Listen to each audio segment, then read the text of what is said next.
sangat mengutuk sekali perbuatan yang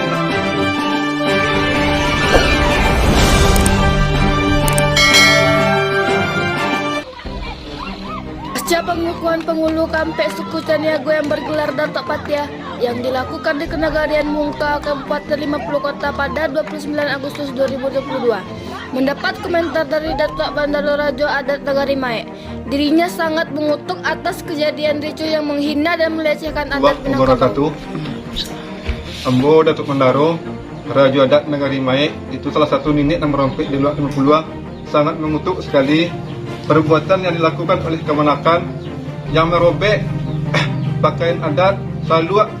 Jadi saya berharap bagi pihak kepolisian atau yang sangkut dengan hukum untuk memproses secepat-cepatnya, karena ini telah menghina adat di luar 50 dan di luar Nantuo. Sekian, terima kasih. NKRI Pasumbar melaporkan.